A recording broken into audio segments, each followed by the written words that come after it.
De la formation de Sainte-Marie, Richard Vachon. Bonsoir, Richard. Allô, allô. Salut. Comment vas-tu? Moi, ça va très bien, vous autres? Oui, ça va bien. Richard, qu'est-ce qui t'a amené du côté de la formation de Sainte-Marie? Ah, mon Dieu, c'est une bonne question. Richard, je pense que l'émission va finir à 7 heures si je t'explique tout ça, là. Écoute, c'est quoi qui m'a amené?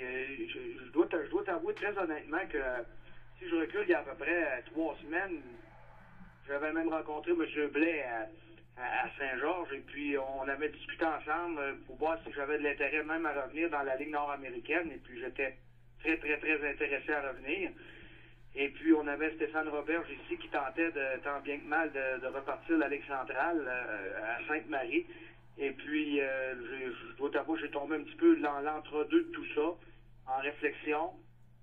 Parce que Jean-Paul, en bout de ligne, avait décidé de garder Éric, donc j'avais qu'un rôle d'adjoint à Saint-Georges. Donc, à partir de ce moment-là, ben, je dois vous avouer que j'ai pris peut-être 4-5 jours vraiment pour réfléchir. Je dois t'avouer que j'avais même songé d'arrêter. Okay. Et puis, à travers tout ça, Richard, ben, le fait que Sainte-Marie embarquait dans la Ligue nord-américaine, bien là, je dois t'avouer qu'en étant entraîneur-chef, ben, c'était plus tentant. Et c'était important pour toi d'être entraîneur-chef? Bon, je pense que écoute, Jean-Claude, je vais être honnête avec toi, là, j'ai appris tantôt là, que c'était ma 14e année dans l'hockey senior. Tu sais, à quelque part, là, je pense que pour moi, c'est une chose qui était très importante. Puis, tu sais, comment je vous expliquerais ça, là, pour qu'on se comprenne bien, là, c'est pas le fait de la personne qui était là-bas, c'est vraiment le rôle adjoint, ou est-ce que c'est que je pense que je veux passer à d'autres choses. Et puis, là, je me retrouve dans la même ligue.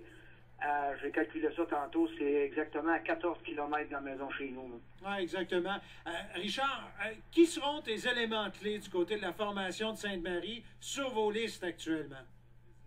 Bon, écoute, il est tôt un peu parce que, tu sais, on a beau nommer plein de joueurs, là, mais il n'y a pas personne là, qui est signé. C'est sûr que nous autres, ce qui est très clair, c'est qu'on veut avoir une équipe très jeune. Je pense qu'on a vu l'année passée dans la Ligue nord-américaine que c'est une dynamique. On a regardé ça hier soir, on a déjà 18 joueurs de 25 ans et moins là, dans l'entourage de l'équipe. Donc, on va essayer de trouver de bons vétérans en tout ça. Et puis, je dois t'avouer qu'on va attendre aussi de voir le repêchage du 21, parce que ce qu'il faut qu'on comprenne, c'est que le 21, tout le monde va repêcher peut-être 8, 9, 10 joueurs. Donc, à ce moment-là, on va pouvoir tu les mettre sur tes listes de joueurs. Donc, il va encore une fois avoir des joueurs de d'autres équipes qui peuvent être encore de très bons joueurs, qui vont être retirés de ces listes-là. Et puis nous, ben écoute, on va attendre. Puis c'est sûr que je m'attends pas à ce qu'on ait 2 premières lignes, mais si on peut avoir 2 bonnes deuxièmes, une bonne troisième pour donner un bon spectacle pour une équipe d'expansion, je pense que ce qui est sûr, c'est qu'on va s'organiser pour avoir une équipe qu'on va trouver talent. Richard, on a vu au niveau du côté de Sainte-Marie, dans la SCH, les dernières saisons ont été difficiles au niveau des foules, les amateurs et tout ça. Vous êtes confiant d'être capable de ramener les amateurs du côté de Sainte-Marie? Écoute, il y a un grand travail de marketing qui se prépare, c'est sûr. Je parlais avec un des directeurs des loisirs ici, puis il me le mentionnait. Écoute, Richard, il dit, les premières années de la Ligue centrale, on l'a atteint, les 1400 et 1500 spectateurs par match. Là, je ne veux pas faire de pedigree de tous les problèmes, mais toutes les mauvaises décisions qui se sont prises autour de l'organisation ici. Là. Nous autres, on y va de l'avant. Moi, écoute, Jean-Claude, je pourrais te répondre ça. C'est comme, moi, je viens de me divorcer et puis je reprends une autre femme. À quelque part, on va regarder pour aller de l'avant. Ça ne veut pas dire qu'avec la deuxième, tu vas te séparer. S'il y en a un qui est assez pour te le dire, c'est bien moi. Fait que c'est un petit peu dans cet ordre d'idée-là que moi, je m'en viens ici. Il faut juste regarder de l'avant et puis je peux déjà vous dire qu'il y a énormément d'hommes d'affaires qui ont démontré de l'intérêt à s'impliquer dans le club de hockey. Et puis là, on est en train, le côté administratif, regarder faire une belle campagne de billets de saison. Puis je pense que je ne reste pas à 1500, mais si on est capable d'emmener 1000 à 1100, vu que la masse salariale a baissé, je pense qu'on est capable d'atteindre ça. Richard, est-ce que tu as sélectionné ton adjoint?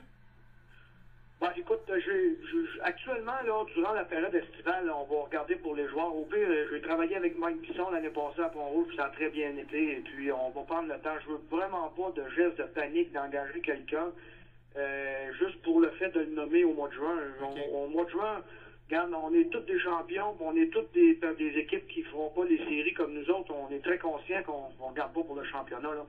Mais je veux vraiment prendre le temps de regarder, voir, on va regarder les points forts, les points faibles, puis il n'y a rien qui presse pour le côté d'adjoint. Là, Richard, écoute, on peut déjà penser à la rivalité qui va exister entre Sainte-Marie et Saint-Georges. Toi qui as œuvré longtemps du côté de Saint-Georges, Garaga, CRS et tout ça, comment tu abordes ça, cette rivalité-là? Bon, écoute, moi, j'ai seulement j'ai seulement de beaux souvenirs à Saint-Georges. Je faisais la remarque à ma femme, justement, hier. J'ai essayé d'imaginer le premier match que je